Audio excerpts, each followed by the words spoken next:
Hello, hello. Happy Monday. Happy Martin Luther King Jr. Day. And we're back. We're back. I'm excited to be here today. And today we're talking about parenting.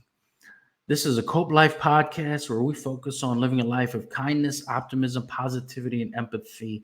And today we're going to talk about parenting, parenting with kindness, optimism, positivity, and empathy. And I just want to thank you guys for being here, for listening, for tuning in, whether you're doing so live, whether you are watching the replay on YouTube or on another social media site. It's great to be here, and it's great to just tell you guys that I believe and I feel and I think that, simply put, we need to talk about parenting. We need to talk about the kids, right? And how we treat them. And so I'm going to jump right off with what some consider a controversial topic because I think it's kind of fun to jump into these things. What do you guys think about spanking? What do you think about parents spanking their children? I believe spanking is not necessary. Spanking is a form of violence. And if anyone disagrees with me, please feel free to put it in the comments. Spanking is violence. And I say that in regards to the way that I define violence. Violence is any act taken that induces pain or harm on someone else. So if you do something to someone else with the intent of causing physical pain, that's violence. That's the way that I see it. That's the way that I define violence. And so if you spank your child, and the what happens during the spanking is the kid feels pain. Your child, your toddler, your 3 or 4 year old feels pain. That's violence. That's what it is. That's the same thing that happens when you maybe punch another adult in the face. What happens? You want to inflict pain, enough pain so that they stop a certain behavior. Simple as that. So it's violent. Not everyone's going to agree with me, and I'm okay with that, and I respect that. I say spanking is violence based on the way that I define violence, and not everyone defines it that way. And I want to talk about some research that was done and posted from Harvard University. And I'm just looking down here, looking at some of these notes.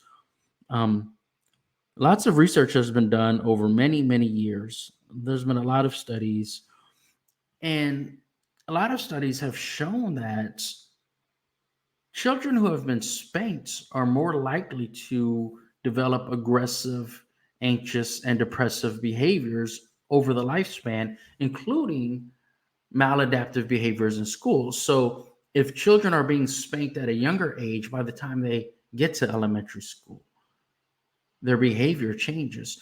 And MRIs and functional MRIs have also demonstrated changes in brain patterns, brain development. For example, kids who have been spanked are more likely to see more things as a threat. They're more likely to react in ways that normal people don't react, with fear. And so when you think about that, do you want your child to be more fearful than other children? Do you want your children to grow up to be adults who are fearful, who are afraid, who are anxious, or dealing with depression? And even more so than just the depression or the anxiety, right? Because those are really common terms that we discuss a lot today, right? Depression, anxiety, OCD, but it's not just the mental health disorders, it's not just those diagnosable things. What happens a lot of times is these kids feel unworthy. It impacts the way people judge themselves and view themselves. And you see the same in domestic violence situations where you'll find that the person who's been victimized with the domestic violence feels unworthy. They feel unworthy of love. They feel unworthy of being treated properly. They often think that they deserve the pain and the punishment.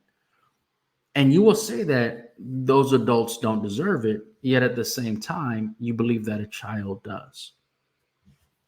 Now, here's my counterpoint to the research, right? Just to appease some of you who disagree with the research.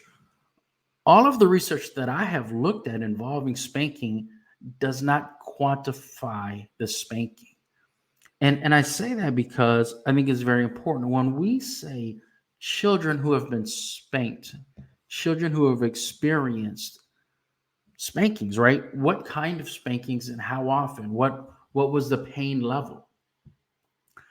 Because when you have, for example, if you're comparing doing the neuroscience, comparing functional MRIs of two different children who have both been spanked,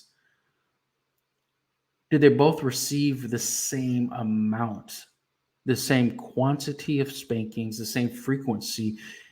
And was it as painful? Because not every child who was spanked the same way. And that's why I say that spanking is violence to me based on my definition of violence, but not everyone who spanks or has spanked their child was evil or an abuser. Like, I don't believe that either. Spanking your child is not the same as abusing your child. And so I want to ensure that we don't just assume that someone who spanks their child does not love their child as much as another parent, or that they're abusive, or they're mean, or they're evil. That's not the case.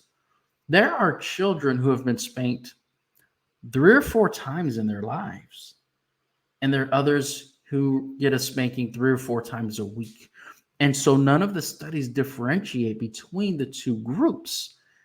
And so I think it's very important that if we were to do future studies on that type of punishment, that we were able to differentiate the two. Because when a parent says that they had some kind of issue with their kid and that they spanked their kid to stop a particular behavior, and they say that the spanking worked and that their child is not a problem in school, their child is not aggressive, is not fearful, and they say that their child is doing fine, their child is doing great, they just spanked them to get them to stop doing this one particular behavior, none of us are really able to say that that parent is wrong. We're not in a position to judge that parent because we don't know what they're going through. We don't know their situation. And so when I say something negative about spanking your children, I don't mean that as an insult to the parents, and I'm not attacking the parents. Because if you spanked your child and in your perspective, in your opinion, it worked, I'm not in a position to argue with you. I can't tell you that you are wrong. What I can tell you is that the more often you spank your child, the more painful the spankings are, the more damage will be done. So I am opposed to parents spanking their children, but parents who spank their children, in my opinion, are not bad parents. You're not evil. And none of us are really in a position to judge you, right? Now, some parents may do things that result in serious injuries to their children, and we can call that child abuse. But I'm not going to judge all parents who spank their kids because there's not a place for that. What really needs to happen is when it comes to parenting in general, I think what needs to happen is we all need to understand our values and our goals for our children. So when I think of what I want for my kids, and when I say my kids, understand they're older now, 13, 19, 20 years old. I want them to feel safe and secure. I want them to feel loved, and I want them to have a healthy sense of self-love. And when they have those things, it enables them to build their confidence. And that's what we really want, right? And so when you are, whether you spank your child or do something else, it could be taking their phone away or making them go to bed without dinner. There's so many different ways to punish children. And when we punish children, we're showing them the things that we are against. Do they know what we're for? Do they know what we are in favor of? And there's different ways to show that. If you're in favor of your children feeling safe and secure, how do you do that? Because you got to understand, it's one thing to feel safe where you are. For example, when you're in school and you're in the classroom and you're 9 years old, maybe you feel really safe in the classroom. But I'm not talking about that kind of safety. I'm talking about safety like within your life, emotional safety, mental health safety, physical safety, all these forms of safety. Does your child feel safe and secure? And the way that we do that, the best way that I have seen to position children and to empower them to feel safe and secure, to feel loved and have a healthy sense of self love and confidence is hugs. Hugs, laughter, make eye contact and tell them you love them. And the reason we do this, the reason that we want to express love in this way is because emotions are physiological. Your emotions are experienced throughout your whole body. That is why you can be in a situation where something great happens to you and you have to celebrate with your whole body. It's not just in your head. You're never going to feel extremely happy or extremely excited and not be able to show it in your body, and of course there are exceptions, right? I've heard of people wanting to be stoic and so on, but what's really going on with those people is that they're just attempting to suppress their emotions, and that's fine if they choose to do that. But if you're truly excited and truly in love with an event of what happened, your accomplishment with somebody else, you're going to express that with your whole body. And so another way to express love with your whole body is to hug your children, to make eye contact and listen to them, like really listen and build a connection. You see, so many parents are focused on compliance, and I believe that's the real problem. We measure the quality of our children by their level of obedience, and that's the problem. And part of that obedience is doing their homework and studying, right? And so what happens is children begin to value themselves the same way. A child who is a musical genius, a great artist, will believe themselves to be stupid if they get bad grades and are punished by their parents. And I'm not talking about spanking, right? It can be any punishment. If and a lot of times it comes in the form of verbal attacks. When your child brings home a bad grade, this child who's a great artist, a musical genius, or maybe a natural athlete, and they bring home bad grades, and what that child hears from the parent is, "What's wrong with you? Why are you so stupid? Why can't you pass a test?" It impacts their self worth. It impacts the things that they believe about themselves. I've seen this quote, right? And it was something to the effect of, like, self doubt has killed so many dreams. Lack of confidence is the dream killer. So much of that insecurity and self doubt comes from childhood. You have a child, or you have an older child, right? Maybe your child is not actually a child. Maybe they're 17, 18 years old, 20, 22 years old. And you look at them and you can see their skill set. You can see their natural ability. And you want to know, why don't they see it? Why do they lack confidence? Confidence is instilled in childhood when your child is speaking to you and you listen. You stop what you're doing. Maybe you're in the middle of something, whether it's cooking dinner, cleaning the house, your show, whatever stuff you're doing that we would agree is not as important as your children. If you were to stop that, put the TV on pause, turn off the water in the sink, whatever it is, if you were to stop and turn and face your child, look them in the eye, make eye contact, and fully listen, that is how your child feels seen and heard. And so let me ask you this. Do you often feel unseen? Do you often feel invisible? Do you often feel like nobody's listening to you? You just want to be seen, you just want to be heard. And when you feel seen and you feel heard, you feel like you matter.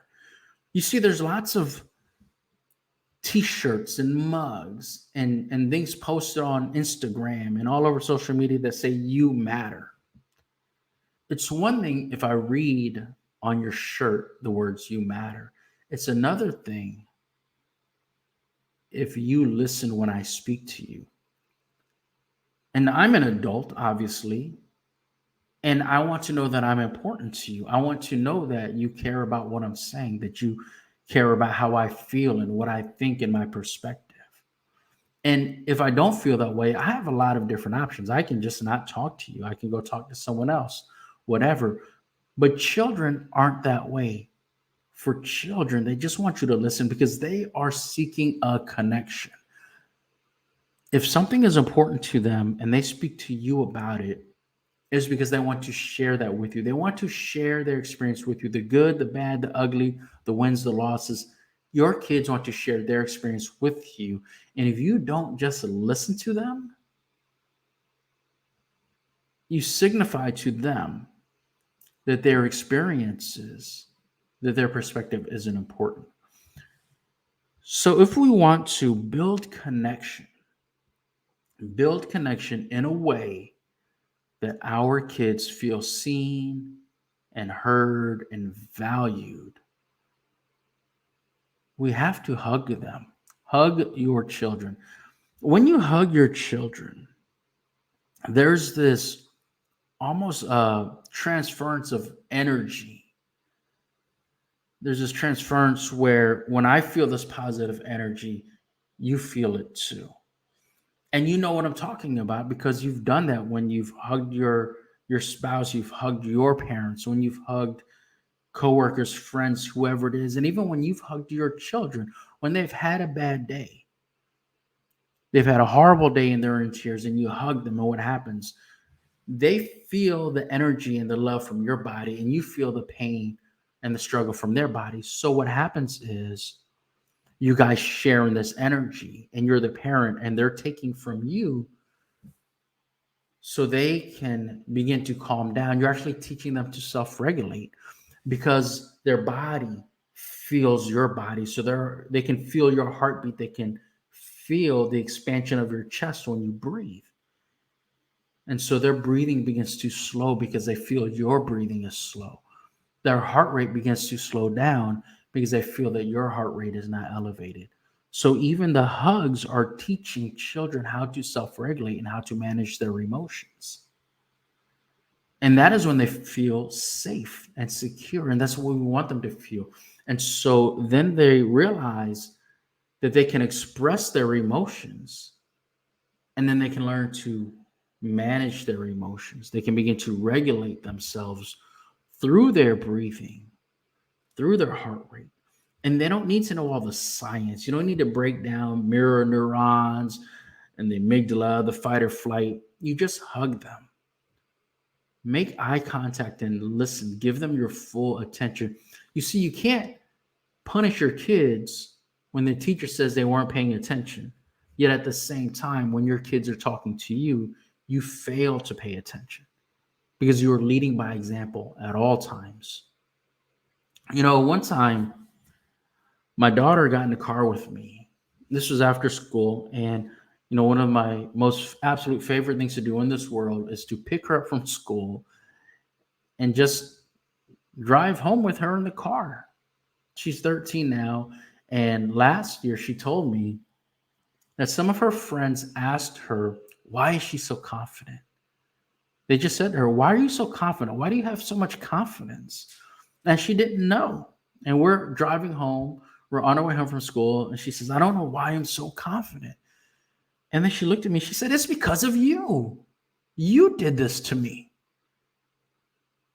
You're the reason I'm so confident because of the things that you say to me.